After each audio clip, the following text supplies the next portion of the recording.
ಈ ಉದಯ ಕಾಲದಲ್ಲಿ ಆತನ ಸನ್ನಿಧಾನವನ್ನು ಬಯಸಿ ಬಂದಂಥ ನಾವೆಲ್ಲರೂ ಈ ರೀತಿಯಾಗಿ ನಾವು ಪ್ರಾರ್ಥನೆ ಮಾಡಿಕೊಂಡ ಪ್ರಿಯರೇ, ಸ್ವಾಮಿ, ನಮ್ಮ ವೈಯಕ್ತಿಕ ಜೀವಿತದಲ್ಲಿ ನಮ್ಮ ಕುಟುಂಬಕ್ಕೆ ಈ ಒಂದು ನೂತನವಾದಂಥ ದಿನವನ್ನು ನೋಡುವಂತೆ, ನಿನ್ನ ಸನ್ನಿಧಾನವನ್ನು ಬಯಸಿ ಬರುವಂತೆ, ನಿನ್ನ ವಾಕ್ಯವನ್ನು ಕೇಳುವಂತೆ, ಧ್ಯಾನ ಮಾಡುವಂತೆ, ನಿನ್ನ ಸ್ತುತಿಸುವಂತೆ ನಿನ್ನ ಕೊಟ್ಟಂಥ ಕೃಪಾ ಸಮಯಕ್ಕಾಗಿ ಸ್ತೋತ್ರ ಎಂಬುದಾಗಿ ನಾವು ಹೇಳಿಕೋತ ಈ ರೀತಿಯಾಗಿ ನಾವು ವಾಕ್ಯವನ್ನು ಓದಿಕೊಂಡು ಆತ್ಮಿಕವಾಗಿ ದೈಹಿಕವಾಗಿ ನಾವು ಬಲವನ್ನು ಹೊಂದೋಣ ಪ್ರಿಯರೇ.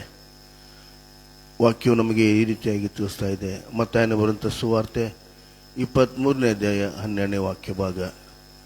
ತನ್ನನ್ನು ತಗ್ಗಿಸಿಕೊಳ್ಳುವನು ಹೆಚ್ಚಿಸಿಕೊಳ್ಳುವನು ತಗ್ಗಿಸಲ್ಪಡುವನು, ತನ್ನನ್ನು ತಗ್ಗಿಸಿಕೊಳ್ಳುವನು ಹೆಚ್ಚಿಸಲ್ಪಡುವನು ಎಂಬುದಾಗಿ ವಾಕ್ಯವು ನಮಗೆ ಬೋಧನೆ ಮಾಡುವಾಗ, ಆತನ ಸನ್ನಿಧಾನದಲ್ಲಿ ತಗ್ಗಿಸುವಂಥ ಹೃದಯದಿಂದ, ತಗ್ಗಿಸುವಂಥ ಮನಸ್ಸಿನಿಂದ ಸನ್ನಿಧಾನವನ್ನು ಬಯಸಿ ಬಂದು ನಾವು ಆರಾಧನೆಗೋಸ್ಕರವಾಗಿ ನಮ್ಮನ್ನು ಸಿದ್ಧ ಮಾಡಿಕೊಂಡ ಪ್ರೇರೆ.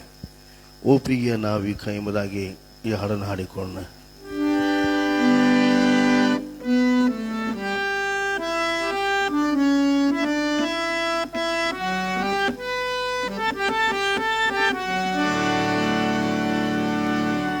ಓ ಪ್ರಿಯ ನಾವಿಕ, ನಿನ್ನ ಜೀವವು ನನಗಾಗಿಯೇ ಆ ಜೀವಾದಿನ ಬಾಳುವೆ, ನೀ ನಡೆಸೆ ನಡೋಣಿಯ.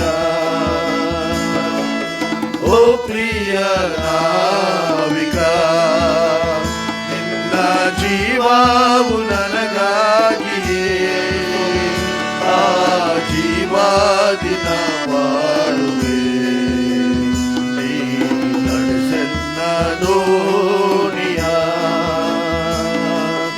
ಓ ಪ್ರಿಯ ನಾವಿಕ,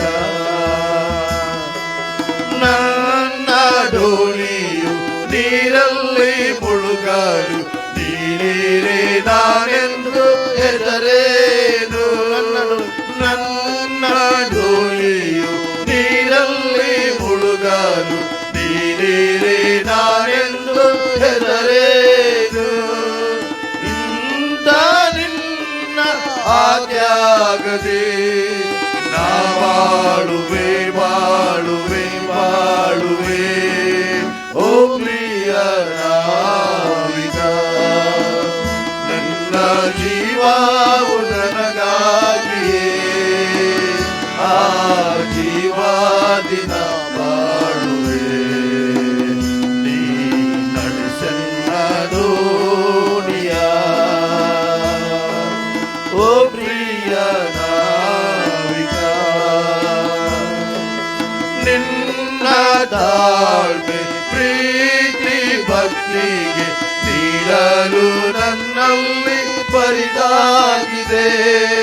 ನಿನ್ನ ತಾಳ್ಮೆ ಪ್ರೀತಿ ಭಕ್ತಿಗೆ ನೀಡಲು ನನ್ನಲ್ಲಿ ಪರಿದಾಗಿದೆ. ನನ್ನ ಜೀವವ ನಿನಗಾಗಿಯೇ ನಾನೇಡುವೆ ನೀಡುವೆ ನೀಡುವೆ.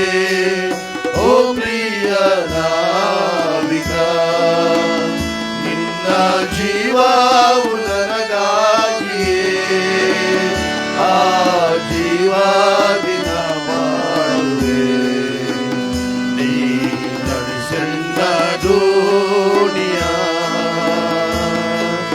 ಓ ಪ್ರಿಯ ನಾವಿಕ, ನಿನ್ನ ರಕ್ತದಿ ನನ್ನ ಪಾಪಕ್ಕೆ ಜಯವ ಕೊಟ್ಟಾತ ನೀನಲ್ಲವೇ. ನಿನ್ನ ರಕ್ತದಿ ನನ್ನ ಪಾಪಕ್ಕೆ ಜಯವ ಕೊಟ್ಟವ ನೀನಲ್ಲವೇ.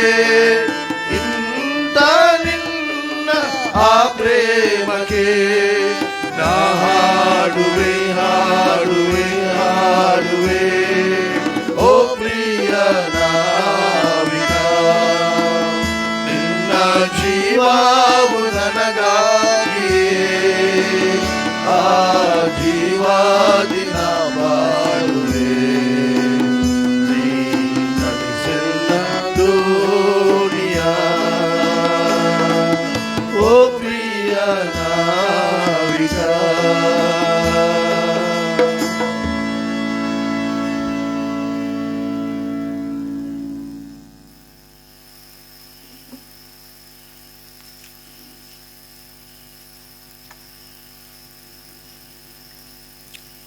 ಆರಂಭ ಮಾಡೋಣ.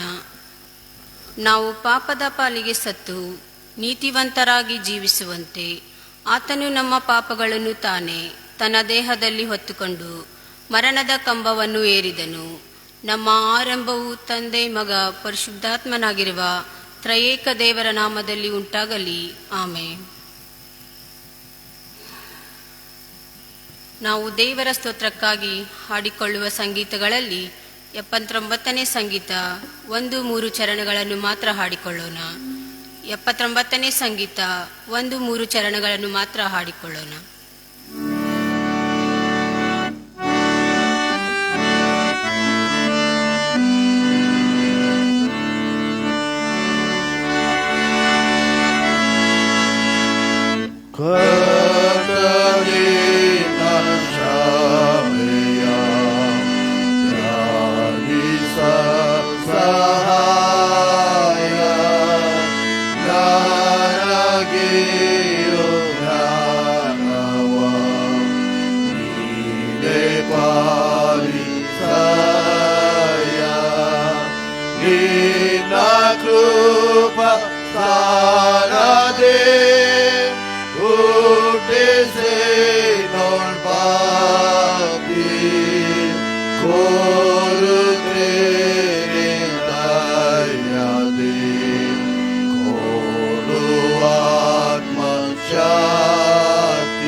ಪ್ರಾರ್ಥನೆ ಮಾಡೋಣ.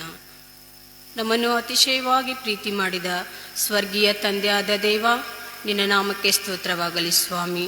ಹೌದು ಸ್ವಾಮಿ, ಕಳೆದ ರಾತ್ರಿಯಿಂದ ನಮ್ಮನ್ನು ಕಾಯ್ದು ಕಾಪಾಡಿ ಸ್ವಾಮಿ, ಈ ಬೆಳಗಿನ ಜಾವವನ್ನು ಕಾಣುವಂತೆ ನಮಗೆ ಸಹಾಯ ಮಾಡಿದ್ಯಪ್ಪ. ನಿನಗೆ ಕೋಟಿ ಕೋಟಿ ಸ್ತೋತ್ರಗಳು ಸ್ವಾಮಿ.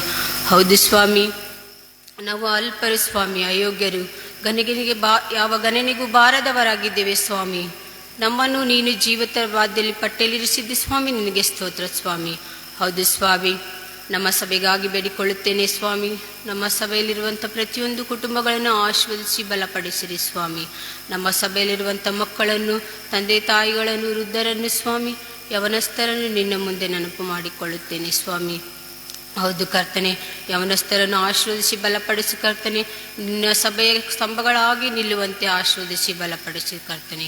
ಹೌದು ಕರ್ತನೆ, ವಿಶೇಷವಾಗಿ ಸ್ವಾಮಿ 10ನೇ ತರಗತಿ ಎಕ್ಸಾಮ್ ಬರೀತಿರೋ ಮಕ್ಕಳಿಗಾಗಿ ಬೇಡಿಕೊಳ್ಳುತ್ತೇನೆ ಸ್ವಾಮಿ. ಹೌದು ಕರ್ತನೆ, ಅವರು ಓದಿದಂಥ ಪಾಠಗಳು ಸ್ವಾಮಿ ನೆನಪಿನ ಶಕ್ತಿಯಲ್ಲಿ ಇಟ್ಟುಕೊಂಡು ಸ್ವಾಮಿ ಎಕ್ಸಾಮನ್ನು ಚೆನ್ನಾಗಿ ಬರೆದು ಸ್ವಾಮಿ, ನಿನಗೂ ತಂದೆ ತಾಯಿಗಳಿಗೂ ಸಭೆಗೂ ಕೀರ್ತಿ ತರುವಂತೆ ಸಹಾಯ ಮಾಡಿರಿ ಸ್ವಾಮಿ.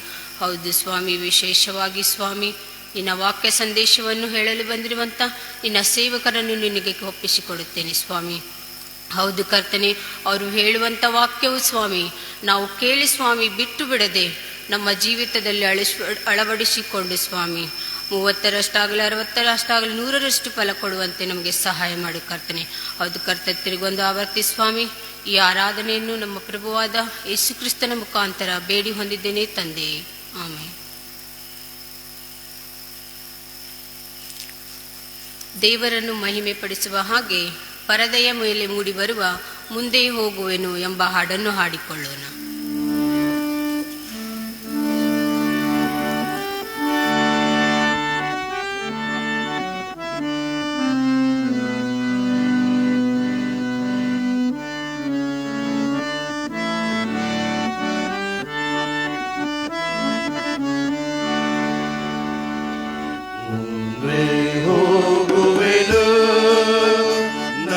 ಯೇಸುವಿನೊಂದಿಗೆ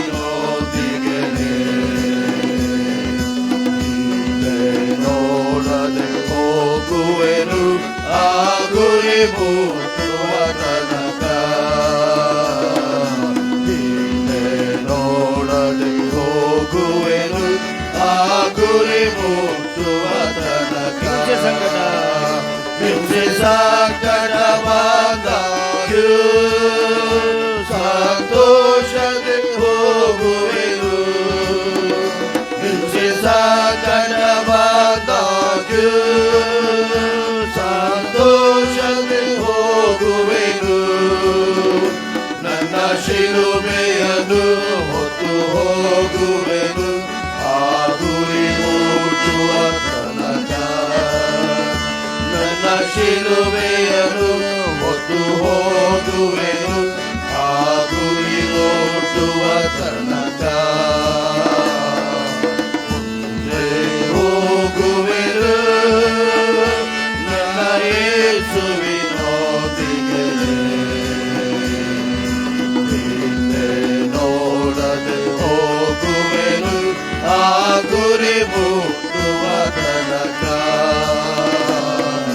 ಹಿಂದೆ ನೋಡದೆ ಹೋಗುವೆನು ಆ ಗುರಿ ಮುಟ್ಟುವ ತನಕ ನನ್ನ ಯೇಸುವಿನ ಕೃಪೆಯೇ ನನಗೆ ಸಾಕು ಈ ಲೋಕದೊಳು ನನ್ನ ಯೇಸುವಿನ ಕೃಪೆಯೇ ನನಗೆ ಸಾಕು ಈ ಲೋಕದೊಳು ನಾನು ಶೂರನಾಗಿ ಮುಂದೆ ಹೋಗುವೆನು ಆ ಗುರಿ ಮುಟ್ಟುವ ತನಕ ನಾನು ಶೂರನಾಗಿ ಮುಂದೆ ಹೋಗುವೆನು ಆ ಗುರಿ ಮುಟ್ಟುವ ತನಕ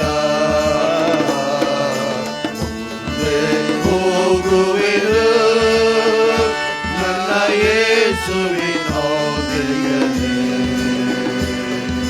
ಹಿಂದೆ ನೋಡದೆ ಹೋಗುವೆನು ಆ ಗುರಿ ಮುಟ್ಟುವ ತನಕ ಹಿಂದೆ ನೋಡದೆ ಹೋಗುವೆನು ಆ ಗುರಿ ಮುಟ್ಟುವ ತನಕ ನಾನು ಸಾವಿಗೆ ಹೆದರೇನು ನಿತ್ಯ ಜೀವವನ ಪಡೆದೆ ನಾನು ಸಾವಿಗೆ ಹೆದರೇನು ನಿತ್ಯ ಜೀವವನ ಪಡೆದೆ ನಾನಾದರಲ್ಲಿಯೇ ನಿತ್ಯ ಜೀವಿಸುವೆ ಆ ಗುರಿ ಮುಟ್ಟುವ ತನಕ ನಾನಾದರಲ್ಲಿಯೇ ನಿತ್ಯ ಜೀವಿಸುವೆ ಆ ಗುರಿ ಮುಟ್ಟುವ ತನಕ ಮುಂದೆ ಹೋಗುವೆನು ನನ್ನ ಯೇಸುವಿನೊಂದಿಗೆ ಹಿಂದೆ ನೋಡದೆ ಹೋಗುವೆನು ಆ ಗುರಿ ಮುಟ್ಟುವ ತನಕ ಹಿಂದೆ ನೋಡದೆ ಹೋಗುವೆನು ಆ ಗುರಿ ಮುಟ್ಟುವ ತನಕ. ನಾವು ದೇವರ ವಾಕ್ಯ ಸಂದೇಶವನ್ನು ಕೇಳುವುದಕ್ಕೆ ಹೋಗುವ ಮೊದಲು ನಮ್ಮನ್ನು ನಾವು ಸಿದ್ಧಪಡಿಸಿಕೊಳ್ಳುವ ಹಾಗೆ ಪರದೆಯ ಮೇಲೆ ಮೂಡಿಬರುವ ಸಂತೈಸುವ ತಾಯಿಯಂತೆ ಎಂಬ ಹಾಡನ್ನು ಹಾಡಿಕೊಳ್ಳೋಣ.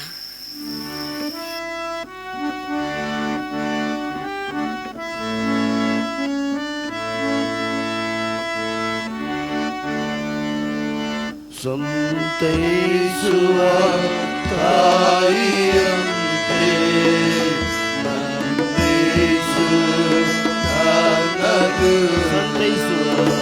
ಸಂತೈಸುವ ತಾಯಿಯಂತೆ ನಂದಿಸು ನನ್ನದು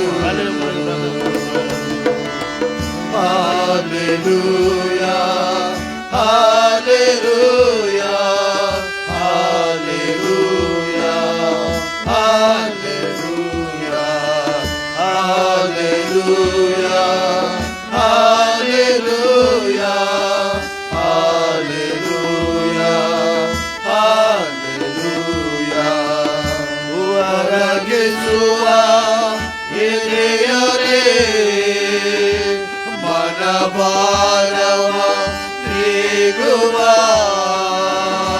ಒರಗಿಸುವ ಎದೆಯಲೇ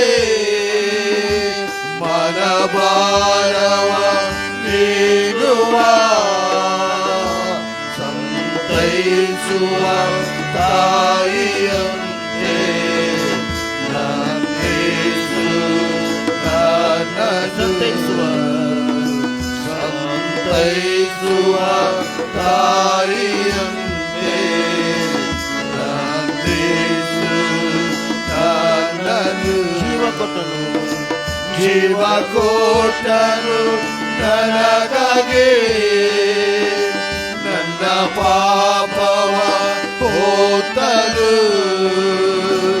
ಜೀವ ಕೊಟ್ಟನು ನನಗಾಗಿ ನನ್ನ ಪಾಪವ ಹೋತನು ಸಂತೈಸುವ ತಾಯಿಯಂತೆ ನಂದಿಸು ನನ್ನನು ಸಂತೈಸುವ ತಾಯಿಯಂತೆ ನಂದಿಸು ನನ್ನನು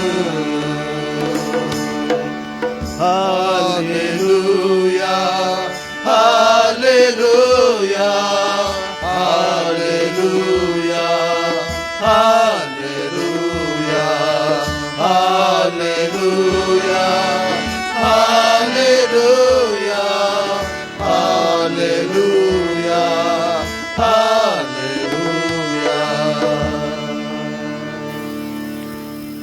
ಥ್ಯಾಂಕ್ ಯು ಜೀಸಸ್. ನಾವು ಪ್ರಾರ್ಥನೆ ಮಾಡಿಕೊಳ್ಳುವ. ಸರ್ವಶಕ್ತನಾದಂಥ ನಮ್ಮ ತಂದೆ ಆದಂಥ ದೇವರೇ ಸ್ವಾಮಿ, ಈ ಒಳ್ಳೆಯ ಸಮಯಕ್ಕಾಗಿ ನಿನಗೆ ಸ್ತೋತ್ರ ಸಲ್ಲಿಸ್ತೇವೆ. ಮುಂಜಾವಿನ ಸಮಯದಲ್ಲಿ ನಿನ್ನ ಪ್ರಸನ್ನತೆ ನಮ್ಮ ಮೇಲೆ ಇರುವಂತೆ ನಾವು ಕೇಳಿಕೊಳ್ತೇವೆ.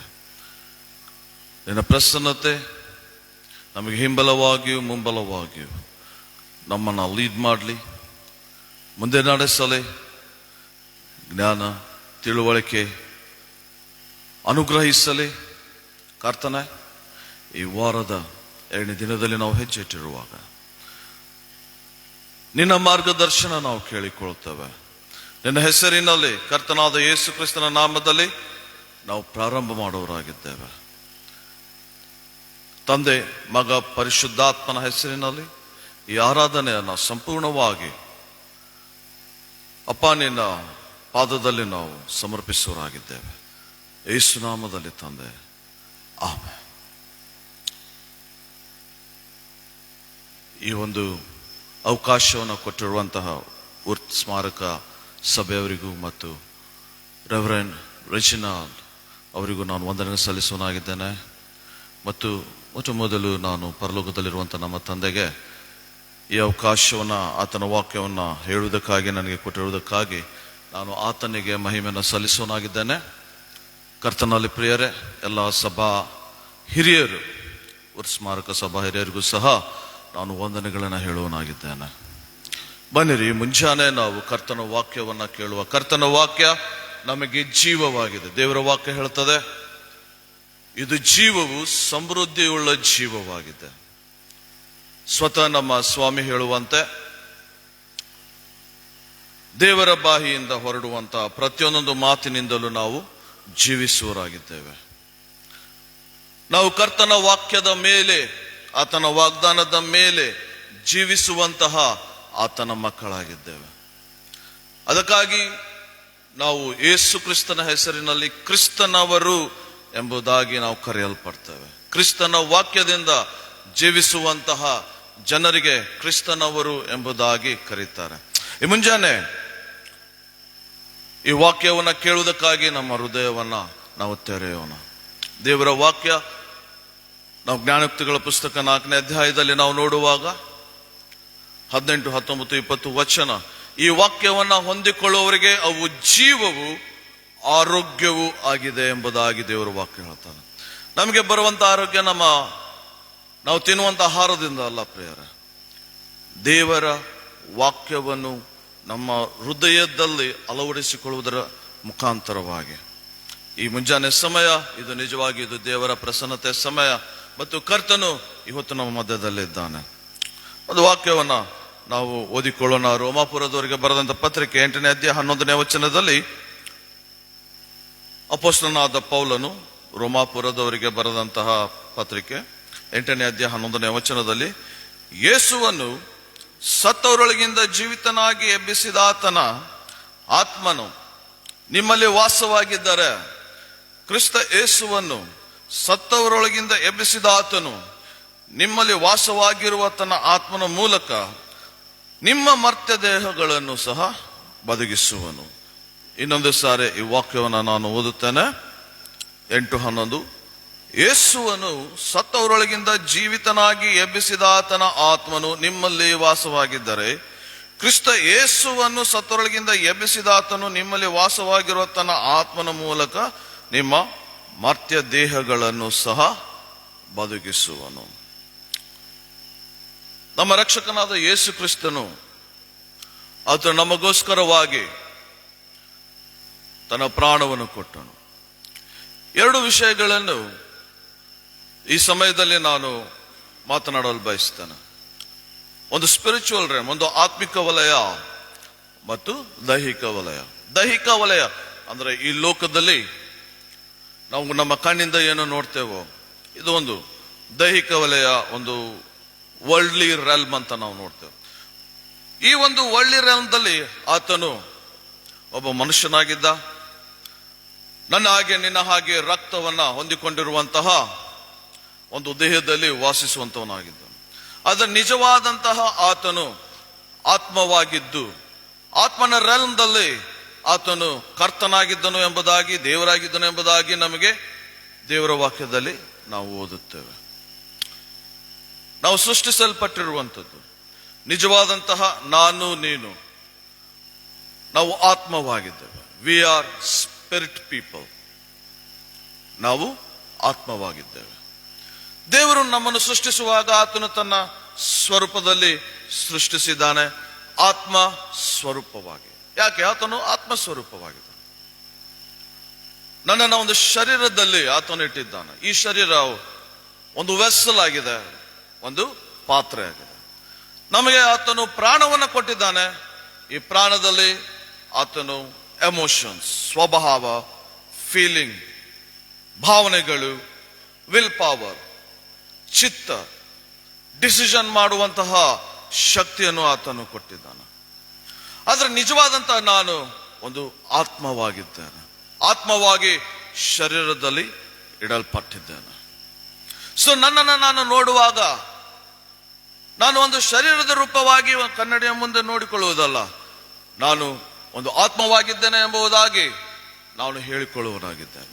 ಸೊ ಯೇಸು ಸ್ವಾಮಿ ಲೋಕದಲ್ಲಿ ಬರುವಾಗ ಆತನಿಗೆ ದೇವರು ಒಂದು ಶರೀರವನ್ನು ಸೃಷ್ಟಿಸಿದನು ಎಂಬುದಾಗಿ ಇಬ್ರಿಯರ ಗ್ರಂಥದಲ್ಲಿ ನಾವು ಓದಿಕೊಳ್ತೇವೆ. ಸೊ ಕರ್ತನಾದ ಯೇಸು ಈ ಲೋಕದಲ್ಲಿ ಆತನು ಶರೀರವಾಗಿ ಜೀವಿಸಿದನು, ಆದರೆ ಆತನ ಮೇಲೆ ಪವಿತ್ರಾತ್ಮನ ಅಭಿಷೇಕವೂ ಇತ್ತು. ದಾವಿದ ಕುಮಾರನು, ದೇವ ಕುಮಾರನು, ಈ ಒಂದು ನಾಮಪದದಲ್ಲಿ ಆತನು ಪರಲೋಕ ತಂದೆಯ ಸೇವೆಯನ್ನು ಈ ಲೋಕದಲ್ಲಿ ಮಾಡಿದನು. ಈ ಒಂದು ವರ್ಲ್ಡ್ಲಿ ರೆಲ್ಮ್ದಲ್ಲಿ. ಆದರೆ ನಿಜವಾಗಿ ಆತನು ಕರ್ತನಾಗಿದ್ದನು, ದೇವರಾಗಿದ್ದನು. ಯೋಹಾನನ ಸುವಾರ್ತೆ 1:18 ನಾವು ನೋಡುವಾಗ ತಂದೆ ಎದೆಯಲ್ಲಿ ವಾಸಿಸುವಂತಹ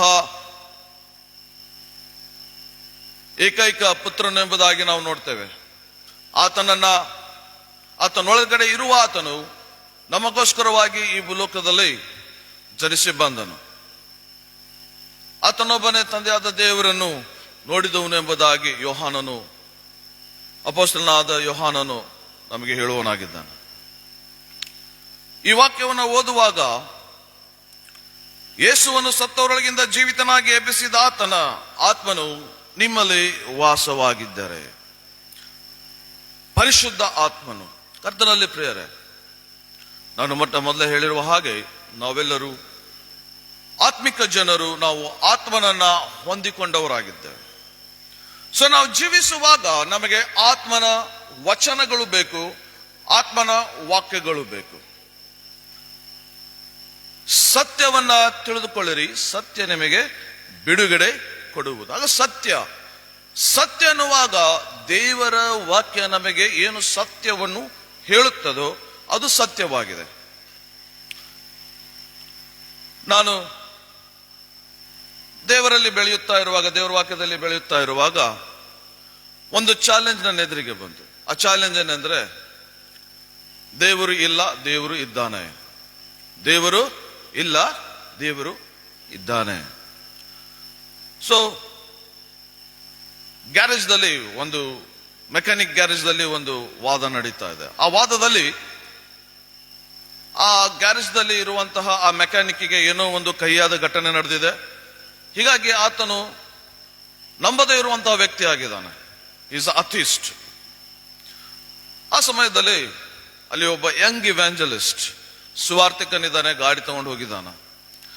ಸೊ ಅವರಿಬ್ಬರ ನಡುವೆಯಲ್ಲಿ ಒಂದು ವಾದ ಏನಂದ್ರೆ, ನೋಡ್ರಿ ದೇವರಿಲ್ಲ, ದೇವರಿದ್ರಂದ್ರೆ ಇಷ್ಟೊಂದು ಮರಣ ಯಾಕೆ, ಇಷ್ಟೊಂದು ರೋಗ ಯಾಕೆ, ಕೋವಿಡ್ನ ಸಮಯದಲ್ಲಿ ಇಷ್ಟೊಂದು ಜನರು ಸತ್ರಲ್ಲ ಯಾಕೆ, ದೇವರಿದ್ರಂದ್ರೆ ಇದೆಲ್ಲ ಆಗ್ತಾ ಇತ್ತಾ, ಈ ಸಾವುಗಳು ಯಾಕೆ, ಮರಣಗಳು ಯಾಕೆ?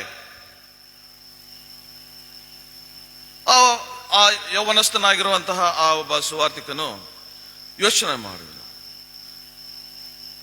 ಮಾಡಿ ಆತನು ಒಂದು ಮಾತನ್ನು ಹೇಳಿದ, ಅಂಕಲ್, ಈ ಒಂದು ಸ್ಥಳದಲ್ಲಿ, ಈ ಒಂದು ಊರಲ್ಲಿ ಮೆಕ್ಯಾನಿಕ್ಸೇ ಇಲ್ಲ. ಅವಾಗ ಅಲ್ಲಿ ಇರುವಂತಹ ಆ ಮೆಕ್ಯಾನಿಕ್, ವಯಸ್ಸಾಗಿರುವಂತಹ ಮೆಕ್ಯಾನಿಕ್, ಅವರು ಒಂದು 50 ವರ್ಷದವರಾಗಿದ್ದರು, ಹಿರಿಯರಾಗಿದ್ರು. ಅವ್ರು ಹೇಳಿದ್ರು, ಇಲ್ಲಪ್ಪ ಹಂಗ್ಯಾಕೆ ನೀ ಹೇಳ್ತೀಯ, ಇಲ್ಲಿ ಮೆಕ್ಯಾನಿಕ್ ಇದ್ದಾರೆ, ನಾನಿದ್ದೇನಲ್ಲ, ನಿನ್ನ ಗಾಡಿ ನಾ ರಿಪೇರಿ ಮಾಡ್ತಾ ಇದ್ದೇನಲ್ಲ. ಇಲ್ಲ ಅಂಕಲ್, ಇಲ್ಲಿ ಮೆಕ್ಯಾನಿಕೇ ಇಲ್ಲ ಅಂತ. ಹೆಂಗ್ ಹೇಳ್ತೀಯ ನಿಮ್ ಮೆಕ್ಯಾನಿಕ್ ಇಲ್ಲ ಅಂತ ತೋರಿಸಿದ. ನೋಡ್ರಿ ಅಲ್ಲಿ ಅಷ್ಟೊಂದು ಮುಡ್ಕ ಗಾಡಿಗಳು ಬಿದ್ದಾವೆ, ಬಂದ್ ಗಾಡಿಗಳಿದಾವೆ, ಇವುಗಳಲ್ಲಿ ಜೀವನೇ ಇಲ್ಲ, ಅದಕ್ಕೆ ಮೆಕ್ಯಾನಿಕ್ ಇಲ್ಲ.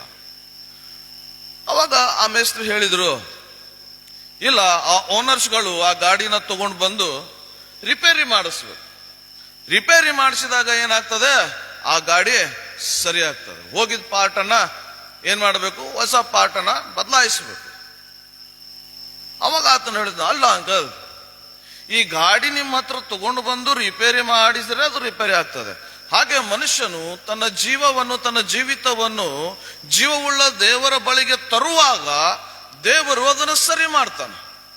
ದೇವರು ಇಲ್ಲ ಅಂತಲ್ಲ, ದೇವರು ಆತನೊಬ್ಬ ಜೆಂಟಲ್ಮ್ಯಾನ್. ಆತನು ಯಾರಿಗೂ ಫೋರ್ಸ್ ಮಾಡಲ್ಲ, ಬಾಬಾ ಅಂತ. ಆತನು ಒಂದು ಕಡೆಯಿಂದ ಕೂಗ್ತಾನೆ, ನಾನಿದ್ದೇನೆ ಬರ್ರಿ, ಎಲ್ಲೇ ಕಷ್ಟಪಡುವವರೇ, ಹೊರೆ ಹೊತ್ತವರೇ, ನಾನಿದ್ದೇನೆ ಬರ್ರಿ ಎಂಬುದಾಗಿ ಹೇಳ್ತಾನೆ. ತನ್ನ ವಾಕ್ಯವನ್ನು ನಮಗೆ ಕೊಟ್ಟಿದ್ದಾನೆ. ಆ ವಾಕ್ಯದಲ್ಲಿ ಏನು ರೂಲ್ಸ್ ಬೇಕು, ರೆಗ್ಯುಲೇಷನ್ಸ್ ಬೇಕು, ಅದನ್ನೆಲ್ಲ ಕೊಟ್ಟಿದ್ದಾನೆ. ರೋಡ್ದಲ್ಲಿ ಆಕ್ಸಿಡೆಂಟ್ಸ್ಗಳಾಗ್ತವೆ. ಯಾಕೆ ಆಗ್ತವೆ ಆಕ್ಸಿಡೆಂಟ್ಸ್ ಆಗ್ತವೆ ಅಂದ್ರೆ, RTO ಇಲ್ಲ ಅಂತಲ್ಲ, ಅಡ್ಮಿನಿಸ್ಟ್ರೇಷನ್ ಇಲ್ಲ ಅಂತಲ್ಲ, ಮ್ಯಾನೇಜ್ಮೆಂಟ್ ಇಲ್ಲ ಅಂತಲ್ಲ. ಮ್ಯಾನೇಜ್ಮೆಂಟ್ ಇದೆ, RTO ಆಫೀಸರ್ಸ್ ಇದ್ದಾರೆ, ಪೊಲೀಸ್ ಆಫೀಸರ್ಸ್ ಇದ್ದಾರೆ. ಆದ್ರೂ ಯಾವ ವ್ಯಕ್ತಿ ಆ ರೂಲ್ಸ್ ಅನ್ನ ಫಾಲೋ ಮಾಡುವುದಿಲ್ವೋ, ಸಿಗ್ನಲ್ ರೂಲ್ಸ್ ಅನ್ನ ಫಾಲೋ ಮಾಡುವುದಿಲ್ಲೋ, ಅಲ್ಲಿ ಆಕ್ಸಿಡೆಂಟ್ಸ್ಗಳಾಗ್ತವೆ. ಅದಕ್ಕೆ ಸರ್ಕಾರ ಕಾರಣನಾ?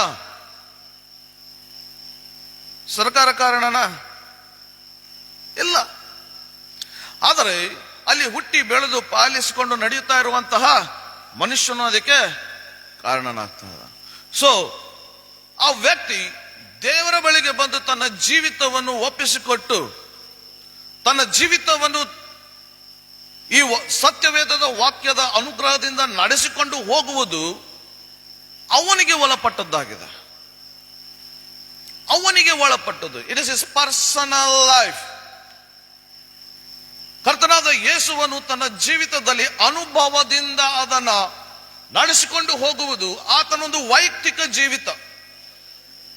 ಅದನ್ನು ಕಲಿಸಿಕೊಡುವುದಕ್ಕಾಗುವುದಿಲ್ಲ. ಯೆಶಾಯನ ಗ್ರಂಥದಲ್ಲಿ 59ನೇ ಅಧ್ಯಾಯದಲ್ಲಿ 1-2 ವಚನವನ್ನು ನಾವು ಈ ರೀತಿಯಾಗಿ ಓದ್ತೇವೆ. ಪ್ರವಾದಿಯಾದ ಯೆಶಾಯನ ಗ್ರಂಥ ಚಾಪ್ಟರ್ 59 ವರ್ಸ್ 1 and 2. ಇಗೋ, ಯೆಹೋವನ ಹಸ್ತವು ರಕ್ಷಿಸಲಾರದಂತ ಮೋಟುಗೈಯಲ್ಲ. ಫಾದರ್ ಗಾಡ್ ಇಸ್ ಟೆಲ್ಲಿಂಗ್, ಯೆಹೋವನ ಹಸ್ತವು ರಕ್ಷಿಸಲಾರದಂತಹ ಮೋಟುಗೈಯಲ್ಲ, ಆತನ ಕಿವಿಯು ಕೇಳಲಾರದ ಹಾಗೆ ಕಿವುಡಲ್ಲ. ಆದರೆ ನಿಮ್ಮ ಅಪರಾಧಗಳೇ ನಿಮ್ಮ ದೇವರಿಂದ ನಿಮ್ಮನ್ನು ಅಗಲಿಸುತ್ತಾ ಬಂದಿದೆ. ಆತನ ಕಿವಿ ಮಬ್ಬಾಗಿಲ್ಲ, ಆತನ ಕಣ್ಣು ಕುರುಡಾಗಿಲ್ಲ. ಆತನು ಕರೀತಾ ಇದ್ದಾನೆ, ನನ್ನ ಬಳಿಗೆ ಬನ್ನಿರಿ ಎಂಬುದಾಗಿ. ಆದ್ರೆ ಬರುವಂತಹ ವ್ಯಕ್ತಿ ತನ್ನ ಹೃದಯದಲ್ಲಿ ಯಾವ ಒಂದು ಸ್ಪಿರಿಚುವಲ್ ಕಾನ್ಶಿಯಸ್ನಿಂದ, ಆತ್ಮಿಕವಾದ ಪ್ರಜ್ಞೆಯಿಂದ ಆತನ ಬಳಿಗೆ ಬರ್ತಾ ಇದ್ದಾನೆ. That is very important. ಒಬ್ಬ ಹಿರಿಯ ಸೇವಕರು ನನ್ನೊಂದಿಗೆ ಮಾತನಾಡುವಾಗ ಹೀಗೆ ಮಾತಾಡ್ತಾ ಇದ್ರು. ಇದು ನಮ್ಮ ಪರ್ಸನಲ್ ಕಾನ್ವರ್ಸೇಷನ್. ನೋಡ್ರಿ ಸೇವಕರೇ, ನಾವು ಬೈಬಲ್ ಅನ್ನ ಓದುವಾಗ ಯಾವಾಗಲೂ ನಮ್ಮೊಳಗೆ 90% ನಮ್ಮ ಒಳಗಡೆ ಮೋಟಿವೇಶನ್ ಏನಿರ್ತದೆ, ಬೋಧಿಸುವಂಥದ್ದು. ಆದರೆ ನಾವು ಅದನ್ನ ಬದಿಗೆ ಇಟ್ಟು ನನ್ನ ಜೀವಿತ ನಾನು ಕರ್ತನಾದ ಯೇಸುವಿನಲ್ಲಿ ಅಳವಡಿಸಿ ನಡೆಯಬೇಕು ಅನ್ನುವುದನ್ನು ನಾವು ತಕ್ಕೊಂಡ್ರಂದ್ರೆ ನಮ್ಮ ಜೀವಿತದಲ್ಲಿ ನಾವು ಅನೇಕ ಸಂಗತಿಗಳನ್ನು ಸುಧಾರಿಸಿಕೊಳ್ತೇವೆ, ಕಲಿತುಕೊಳ್ತೇವೆ, ಮತ್ತು ನಾವು ಕಲಿತಿದ್ದನ್ನು ನಮಗೆ ಬೋಧಿಸುವುದಕ್ಕೆ ಆಗ್ತದೆ. ನಾವು ದೇವರ ವಾಕ್ಯವನ್ನು ಓದುವಾಗ ಆಶೀರ್ವಾದ ಪಡಿಬೇಕು ಅಂತ ಓದುವುದಲ್ರಿ, ದೇವರ ವಾಕ್ಯವನ್ನು ಓದುವಾಗ ಒಳ್ಳೇದಾಗ್ತದೆ ಅಂತ ಓದುವುದಲ್ರಿ. ಈ ವಾಕ್ಯವು ನನಗೆ ಆಹಾರವಾಗಬೇಕು, ಈ ವಾಕ್ಯವು ನನ್ನ ಆತ್ಮನಿಗೆ ಜೀವವಾಗಿದೆ, ಈ ವಾಕ್ಯವು ನನಗೆ ಮಾರ್ಗದರ್ಶನವಾಗಿದೆ. ಈ ಒಂದು ಆತ್ಮಿಕವಾದಂತಹ ಪ್ರಜ್ಞೆಯಿಂದ ನಾವು ಓದುವಾಗ ಪರಿಶುದ್ಧ ಆತ್ಮನು ಮರಣದಿಂದ ಎಬ್ಬಿಸಿದಂತ ಕರ್ತನಾದ ಯೇಸುವನ್ನು ಹೇಗೆ ಆತನು ಎಬ್ಬಿಸಿದನೋ, ನಮ್ಮಲ್ಲಿ ಸಹ, ನಮ್ಮ ದೇಹದಲ್ಲಿಯೂ ಸಹ ಆತನು ಕಾರ್ಯ ಮಾಡುವನಾಗಿದ್ದಾನೆ. ಪರಿಶುದ್ಧಾತ್ಮ ದೇವರಿಗೆ ನಾವು ಅಪರ್ಚುನಿಟಿ ಕೊಡ್ತೇವೆ.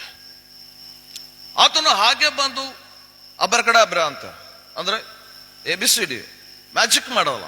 ಒಂದು ಕ್ರಿಶ್ಚಿಯನ್ ಲೈಫ್ ಒಂದು ಮ್ಯಾಜಿಕ್ ಆಗಿ ಆಗುವುದಿಲ್ಲ. ಶಿಲುಬೆಯ ಸಂದೇಶ ಅದನ್ನು ನಂಬುವವರಿಗೆ ಅದು ಆಶೀರ್ವಾದ ಆಗಿದೆ. ಪೌಲನು ಹೇಳ್ತಾನೆ, ಶಿಲುಬೆಯ ಸಂದೇಶವನ್ನ ನಂಬುವವರಿಗೆ ಕೆಲವೊಬ್ಬರಿಗೆ ಅದು ಹುಚ್ಚು ಮಾತಾಗಿದೆ, ಅವರು ನಂಬುವುದಿಲ್ಲ. ಆದರೆ ನಂಬಿದಂತ ನಮಗೆ ಅದು ರಕ್ಷಣೆಯ ಮಾತಾಗಿದೆ. ನಂಬಿದಂತ ನಮಗೆ ಅದು ರಕ್ಷಣೆಯ ಮಾತು. ಶಿಲುಬೆ ಅನ್ನುವಂಥ ಶಿಲುಬೆಯಲ್ಲಿ ಪವರ್ ಇಲ್ರಿ, ಸಾರಿ, ಶಿಲುಬೆ ಅನ್ನುವಂಥ ಆ ಕ್ರಾಸ್ದಲ್ಲಿ ಪವರ್ ಇಲ್ಲ. ಆದ್ರೆ ಶಿಲುಬೆಯ ಸಂದೇಶದಲ್ಲಿ ಆ ಸಂದೇಶ, ಶಿಲುಬೆಯ ಆ ಸಂದೇಶದಲ್ಲಿ ಶಕ್ತಿ ಇದೆ. ಬರೀ ಶಿಲುಬೆ ಅನ್ನುವಾಗ ಅದು ಮರಣ, ಆದ್ರೆ ಶಿಲುಬೆಯ ಸಂದೇಶ ಅನ್ನುವಾಗ ಅಲ್ಲಿ ಯೇಸು ಕ್ರಿಸ್ತನು ಬರ್ತಾನೆ. ಆ ಸಂದೇಶವನ್ನು ನಾವು ಸ್ವೀಕರಿಸಿಕೊಳ್ಳುವಾಗ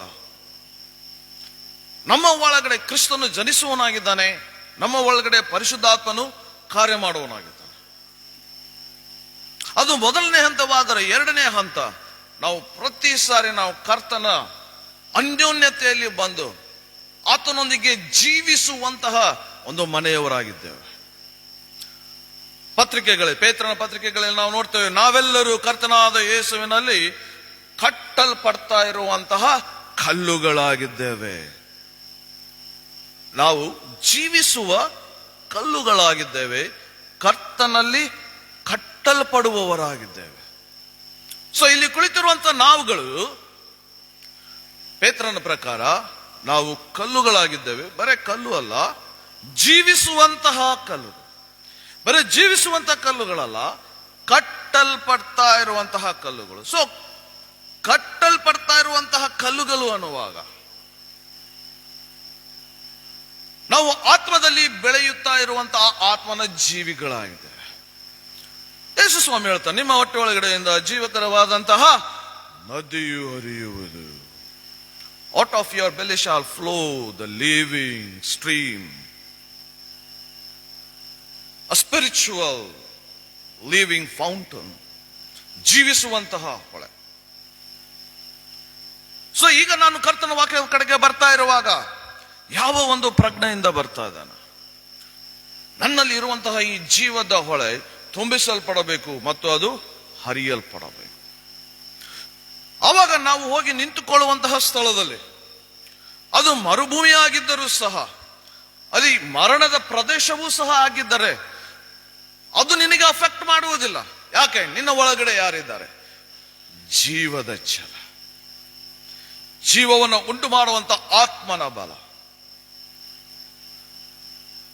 ನಾವು ನೋಡಿ ನಡೆಯುವವರಾಗಿರದೆ ನಾವು ನಂಬುವವರಾಗಿ ನಡೆಯುತ್ತೇವೆ. 2 Corinthians chapter 5 verse 7. ನಾವು ನೋಡಿ ನಡೆಯರಾಗಿರದೆ, we shall not walk by sight but by faith. So ನಾವು ಆತ್ಮಿಕ ಜೀವಿಗಳು, ನಾವು ನೋಡಿ ನಡೆಯುವಂತವರಲ್ಲ, ನಾವು ನೋಡಿ ಮಾತನಾಡುವಂತವರಲ್ಲ, ನಾವು ನಂಬುವವರಾಗಿ ನಾವು ಮಾತನಾಡ್ತೇವೆ. ಆದುದರಿಂದ ಜ್ಞಾನೋಕ್ತಿಯ ಪುಸ್ತಕಗಳು ನಾವು ನೋಡ್ತೇವೆ, ನಿಮ್ಮ ನಾಲಿಗೆಯಲ್ಲಿ ಏನಿದೆ? ಜೀವವಿದೆ, ಮರಣವಿದೆ.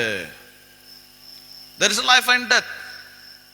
ಸೊ ನಾವು ಜೀವವನ್ನು ನುಡಿಯುವಂತಹ ಅದು abundance of life, abundance of life ನುಡಿಯುವಂತಹ ಮಾತುಗಳನ್ನು ನಾವು ನುಡಿಯವರಾಗಿದ್ದೇವೆ. ಈಗ ಜೀವ ಎಲ್ಲಿಂದ ಬರ್ತಾ ಇದೆ? ನನ್ನ ಒಳಗಡೆಯಿಂದ ಚಲಿಸ್ತಾ ಇದೆ.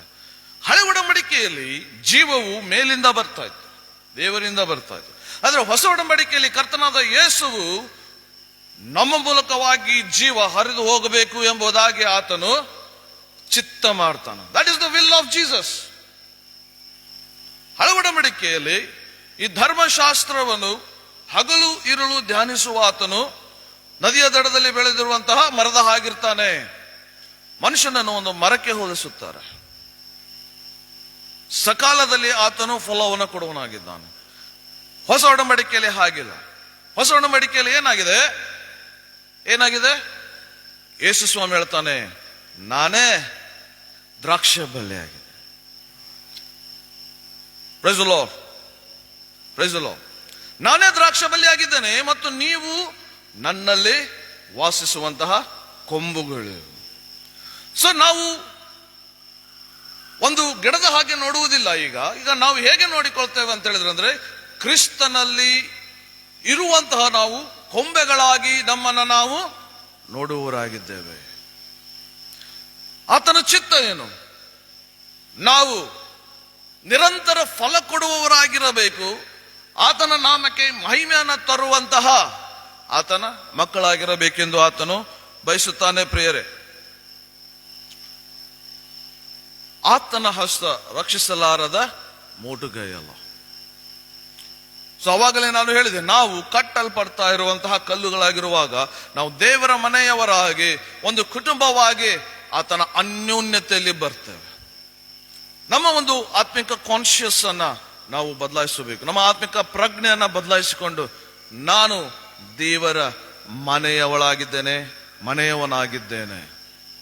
ನಾನು ದೇವರಲ್ಲಿ ಕಟ್ಟಲ್ಪಡ್ತಾ ಇರುವಂತಹ ಕಲ್ಲು ಆಗಿದ್ದೇನೆ. ನಾನು ಜೀವವುಳ್ಳ ಕಲ್ಲು ಆಗಿದ್ದೇನೆ. ನನ್ನಲ್ಲಿ ಪರಿಶುದ್ಧ ಆತ್ಮನು ವಾಸಿಸುತ್ತಾನೆ. ನಾನು ಪರಿಶುದ್ಧಾತ್ಮನ ಮೂಲಕವಾಗಿ ಜೀವವುಳ್ಳ ನದಿಯನ್ನು ನನ್ನ ಮೂಲಕವಾಗಿ ಹರಿಸುವವನಾಗಿದ್ದೇನೆ. ನಾನು ಆತ್ಮವಾಗಿದ್ದೇನೆ ಮತ್ತು ಈ ಆತ್ಮದಲ್ಲಿ ಜೀವವುಳ್ಳ ವಾಕ್ಯವು ಇಡಲ್ಪಡ್ತಾ ಇದೆ. ಈ ಜೀವವುಳ್ಳ ವಾಕ್ಯವು ನನಗೆ ದೇವರ ವಾಕ್ಯದ ಮುಖಾಂತರವಾಗಿ ನಾನು ಹೊಂದಿಕೊಳ್ಳುತ್ತೇನೆ ಮತ್ತು ಈ ವಾಕ್ಯ ನನಗೆ ಮಾರ್ಗವಾಗಿದೆ, ಜೀವವಾಗಿದೆ. ನಾನು ನುಡಿಯುವವನಾಗಿದ್ದೇನೆ, ನಾನು ಹೇಳುವವನಾಗಿದ್ದೇನೆ. ಯಾಕಂದ್ರೆ ನನ್ನ ನಾಲಿಗೆಯಲ್ಲಿ ಜೀವವಿದೆ, ನನ್ನ ನಾಲಿಗೆಯಲ್ಲಿ ಜೀವವಿದೆ. ನಾವು ನೋಡ್ತೇವೆ, ಕರ್ತನಾದ ಯೇಸುವು ನಮಗೋಸ್ಕರವಾಗಿ ನಮ್ಮನ್ನು ರಕ್ಷಿಸುವುದಕ್ಕಾಗಿ ಈ ಲೋಕದಲ್ಲಿ ಬಂದ ತನ್ನ ಶಿಷ್ಯರಿಗೆ ರೀತಿಯಾಗಿ ಹೇಳ್ತಾ ಇದ್ದಾನೆ, ನಾನು ಹೊರಟು ಹೋಗಿ ನಿಮಗೆ ಒಬ್ಬ ಸಹಾಯಕನನ್ನ ನಾನು ಕಳುಹಿಸಿಕೊಡ್ತೇನೆ. ಆತನು ಸತ್ಯದ ಆತ್ಮನೇ. ಸಕಲ ವಿಷಯದಲ್ಲಿ ಆತನು ನಿಮಗೆ ತಿಳಿಸಿಕೊಡುತ್ತಾನೆ. ನನ್ನದ್ರೊಳಗಡೆಯಿಂದ ತೆಗೆದುಕೊಂಡು ನಿಮಗೆ ಕಲಿಸಿಕೊಡುತ್ತಾನೆ. ಹಿ ಸ್ಪೀಕ್ಸ್. ಆತನು ಆತ್ಮಿಕ ವಾತಾವರಣದ ವಿಷಯದಲ್ಲಿ ಅಲ್ಲಿ ಮಾತನಾಡ್ತಾನೆ. ಆತ್ಮಿಕ ವಾತಾವರಣದ ವಿಷಯದಲ್ಲಿ ಲಾಜರನು ಮರಣ ಹೊಂದಿರುವಾಗ ಆತನು ಇನ್ನು ಕೊನೆಯ ಗಳಿಗೆಯ ಸಮಯದಲ್ಲಿ ಯೇಸು ಸ್ವಾಮಿಗೆ ಮೆಸೇಜ್ ಬರ್ತಾ ಇದೆ, ನೀನು ನಿನ್ನ ಪ್ರೀತಿಯ ಶಿಷ್ಯನು. ಆತನು ಬಹಳ ಅಸ್ವಸ್ಥನಾಗಿದ್ದಾನೆ, ಬೇಗ ಬಾ. ಯೇಸು ಸ್ವಾಮಿ ಕೂಡಲೇ ಹೋಗೋದಿಲ್ಲ. ಆತನ ಒಂದು ಆತ್ಮಿಕ ಕಣ್ಣುಗಳಲ್ಲಿ ಇನ್ನು 4 ದಿನ ತಡವಾಗಿ ಹೋಗಬೇಕು ಎಂಬುದು.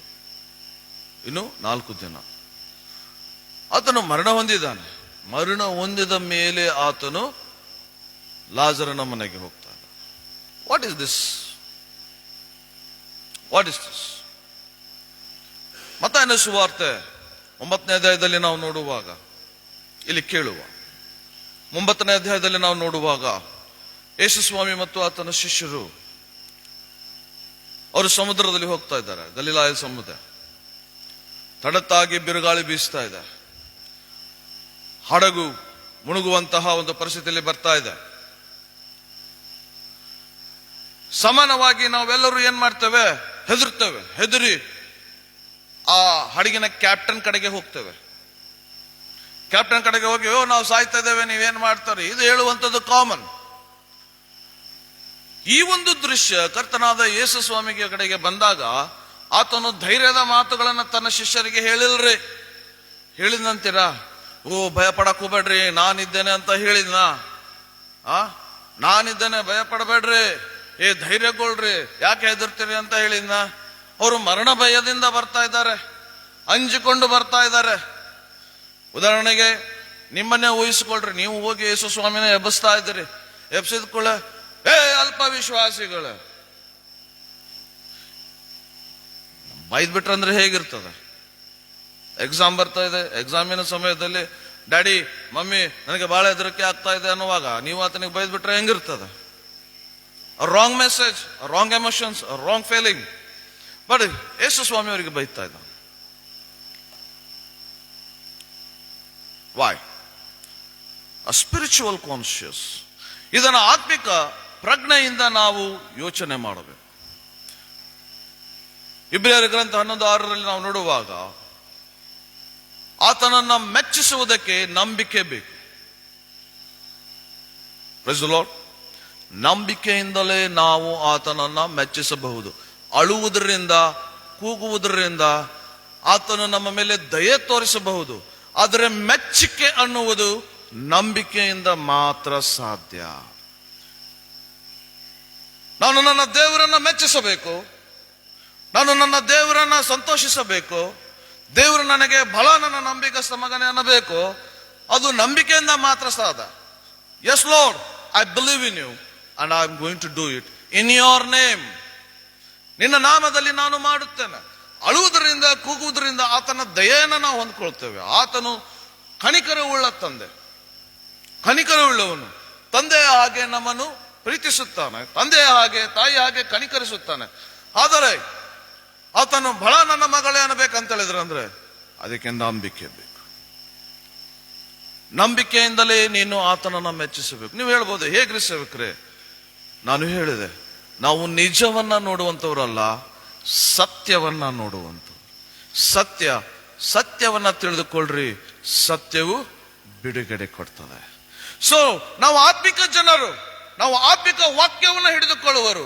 ನಾನು ಆತ್ಮದಲ್ಲಿರುವವನು, ನನ್ನ ಆತ್ಮದಲ್ಲಿ ಜೀವಕರವಾದ ನೀರಿದೆ, ಆ ಜೀವಕರವಾದ ಜಲವು ಹರಿಯುವಂತದ್ದಾಗಿದೆ ಎಂಬುದನ್ನು ನಾವು ನಂಬುವಾಗ ನೀನು ನಿಜ ಘಟನೆಗಳನ್ನ ನೋಡುವುದಿಲ್ಲ, ಸತ್ಯತೆಯನ್ನ ನೋಡುತ್ತೀಯಾ.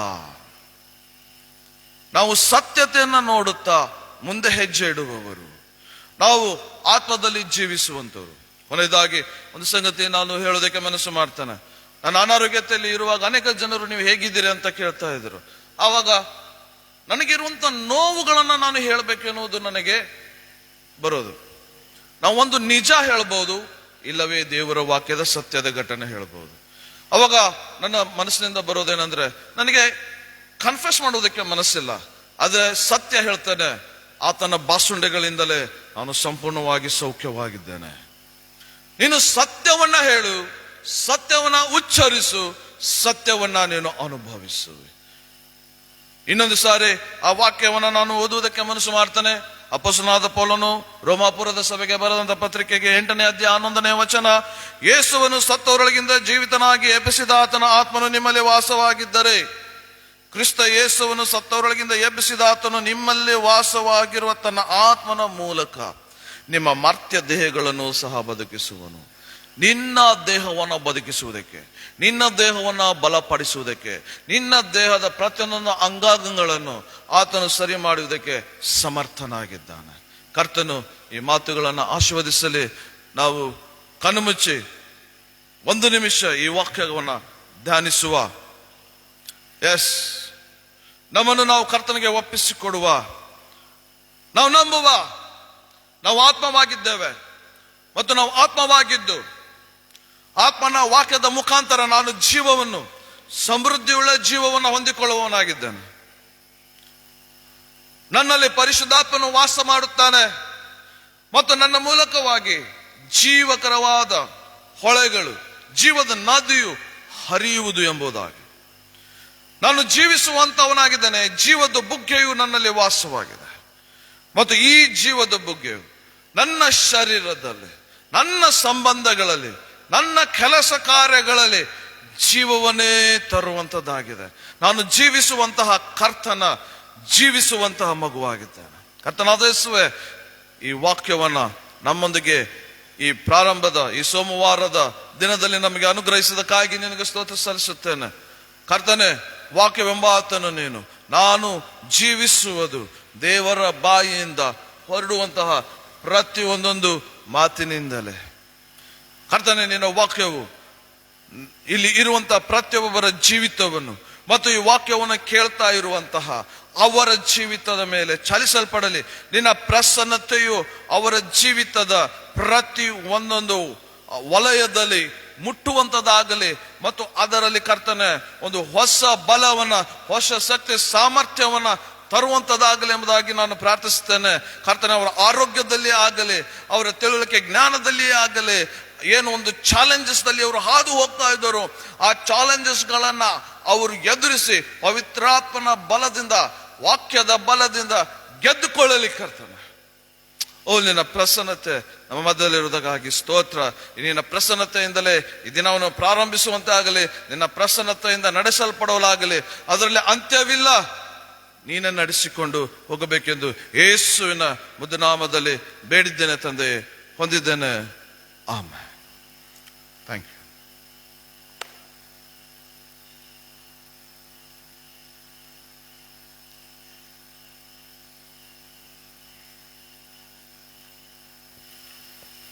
ವಾಕ್ಯ ಸಂದೇಶವನ್ನು ಕೊಟ್ಟಂತ ಪ್ರೀತಿಯ ಸೇವಕರಿಗೆ ಸಭಾಪಾಲಕರು ಹಾಗೂ ಸಭಾಪಾಲನಾ ಸಮಿತಿಯ ಪರವಾಗಿ ವಂದಿಸುವಳಾಗಿದ್ದೇನೆ. ಕೊನೆಯದಾಗಿ ಹಾಡಿಕೊಳ್ಳುವ ಸಂಗೀತಗಳಲ್ಲಿ 114ನೇ ಸಂಗೀತದ 1, 2, 3 ಚರಣಗಳನ್ನು ಮಾತ್ರ ಹಾಡಿಕೊಳ್ಳೋಣ. 114ನೇ ಸಂಗೀತ.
ನಾವೆಲ್ಲರೂ ಒಟ್ಟಾಗಿ ಕರ್ತನು ಕಲಿಸಿಕೊಟ್ಟ ಪ್ರಾರ್ಥನೆಯನ್ನು ಪದ್ಯರೂಪವಾಗಿ ಹೇಳೋಣ.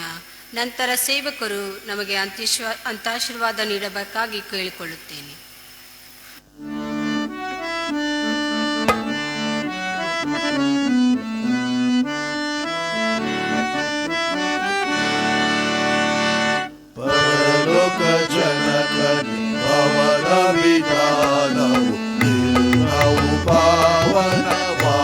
ಇರಲಿ ಸುರಕ್ಷಿತವಾಗಿ ನಿರ್ಣಯ ರಾಜವು ಕರೆಯಲಿ ನೆಲಸಲಿ ಸ್ಥಿರವಾಗಿ.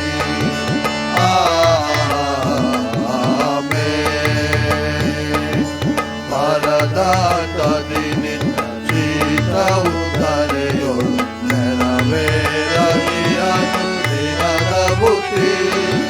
ಪರಿಪಾಲಿಸು ಎಂಬ ಕೊರತೆಯಲ್ಲಿ ವರಸು ಗುಣಾಕರ ಜಯಶೀಲ.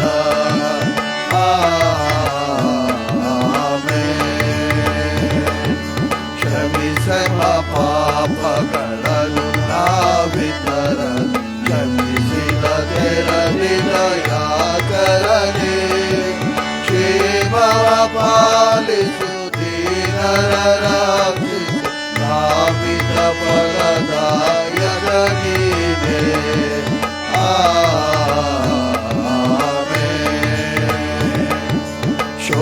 ಶೋಧನೆಯೊಳಗೆ ಸೇರಿಸದಿರುವು ಶೋಧಕರೀನ ತಾಯಿ ಪ್ರಭು. ಸೀತರೆ ರಾಜವು ಬಲವು ಮಹಿಮೆಗಳು ಓದಯ ದೀಶನ ನೀರವುಗ.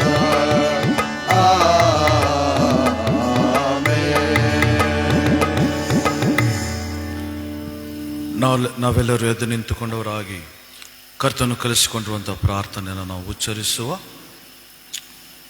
ಪರಲೋಕದಲ್ಲಿರುವಂಥ ನಮ್ಮ ತಂದೆ, ನಿನ್ನ ನಾಮ ಪರಿಶುದ್ಧವೆಂದೆನಿಸಲ್ಪಡಲಿ, ನಿನ್ನ ರಾಜ್ಯ ಬರಲಿ, ನಿನ್ನ ಚಿತ್ತವು ಪರಲೋಕದಲ್ಲಿ ನೆರವೇರುವ ಪ್ರಕಾರ ಭೂಲೋಕದಲ್ಲಿ ನೆರವೇರಲಿ.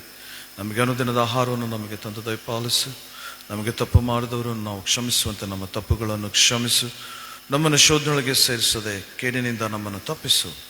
ಯಾಕಂದ್ರೆ ರಾಜ್ಯವು ಬಲವು ಮಹಿಮೆಯು ಸದಾಕಾಲವು ನಿನ್ನದೇ ಸ್ವಾಮಿ. ಆಮೆನ್.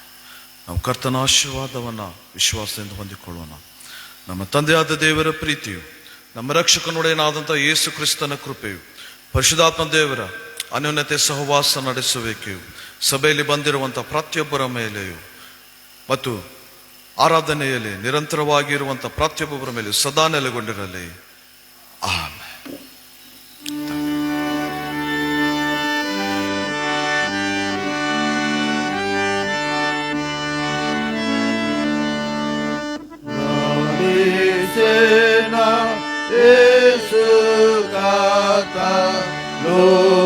ಲೋಕಾರಣ್ಯ ಯಾತ್ರೆಯೋ ಏನೇ ಶಬ್ದ ನಾನಾ ಶಬ್ದ ದಾಟಿ